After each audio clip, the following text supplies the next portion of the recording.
consiguiente, estamos llamados a limpiarnos. ¿Y qué es lo que nos limpia? La palabra de Dios.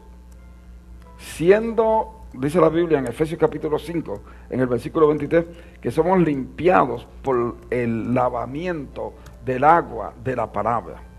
Exactamente, le voy a decir dónde lo dice, en Efesios capítulo 5, pero como me gusta leérselo para que usted vea que estamos en línea con la palabra de Dios. Si lo consigue antes, pues todo mejor. Ya por el versículo 25, ya gira 25, 24.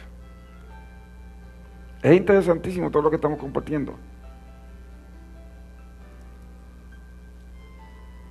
El versículo 26 dice: para santificarla, habiéndola purificado en el lavamiento del agua por la palabra. Ahí es cuando recibimos nosotros esa limpieza que tanto necesitamos. Y por eso es que usted y yo necesitamos limpiarnos.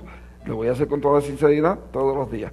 En la misma forma que usted se baña su cuerpo todos los días, así debe de limpiar su alma todos los días también.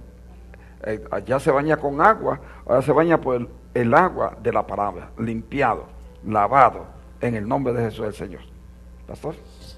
Pastor, la siguiente pregunta de chat dice: ¿qué debe hacer uno como padre si uno tiene un hijo que tiene una novia, pero el padre sabe en el espíritu que no es la pareja que Dios tiene preparado para él, y ellos están pidiendo que hasta ore por ellos?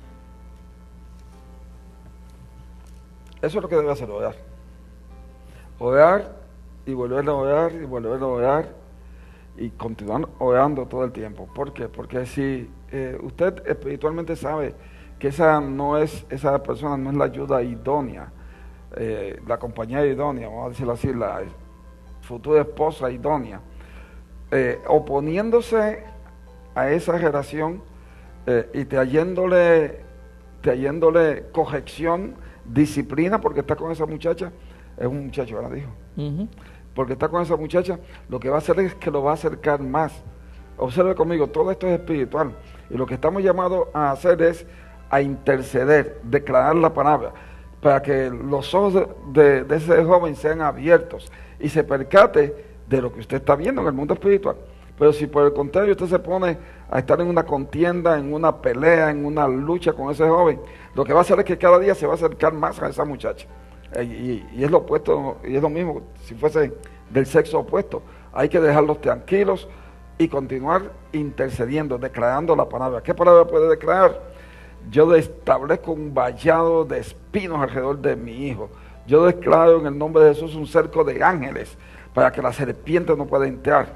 Abre los ojos espirituales. Efesios capítulo 1 debe de ser, abriendo los ojos espirituales de mi hijo, para que pueda percatarse, que pueda discernir con el espíritu que viene de esa persona, que pueda ver cómo esa persona trata a sus padres, trata a sus hermanos, si tuviese hermanos, trata a todos sus familiares, porque como la persona trata a su padre y a su madre y a sus hermanos, así mismo va a tratar a su cónyuge más tarde.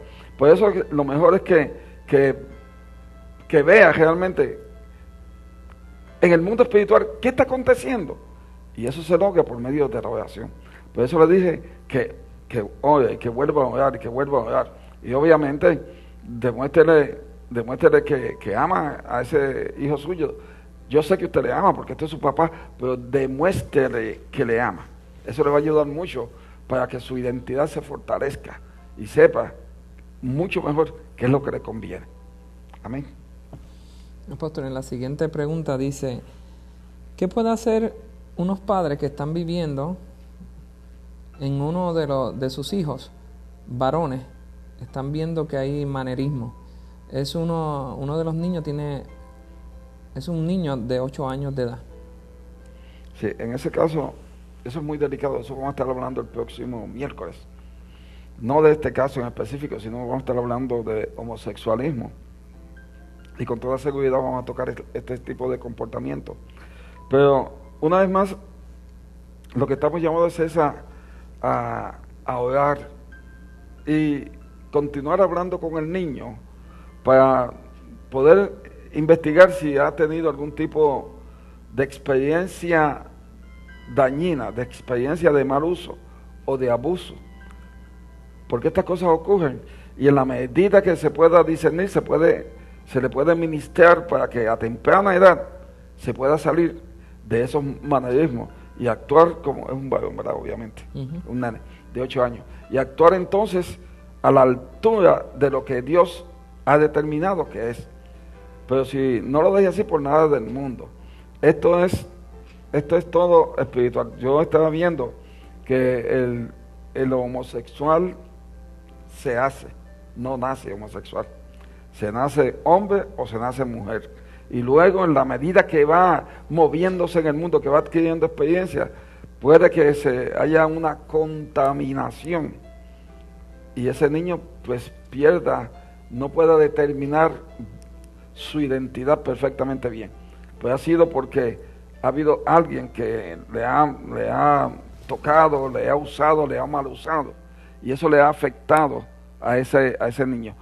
Pero la clave a todo esto es la oración, la administración e ir a la raíz de la situación para desarraigar ese comportamiento, de modo que ese espíritu inmundo se largue y ese niño sea lo que Dios lo envió a hacer aquí en la tierra.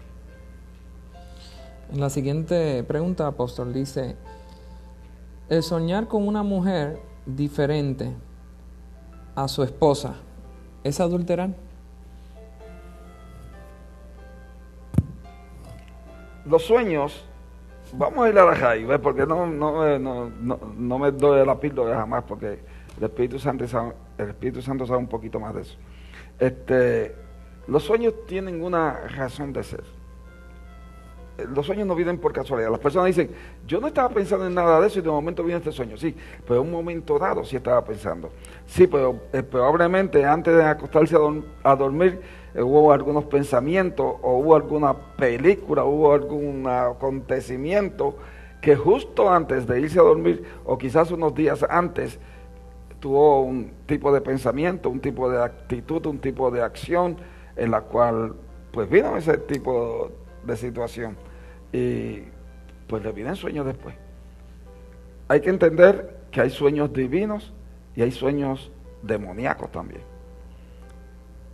Y hay sueños que uno mismo se los provoca conforme a lo que se haya comido esa noche también. Porque si se mandó una pizza, olvídate, esa noche va a tener pesadillas.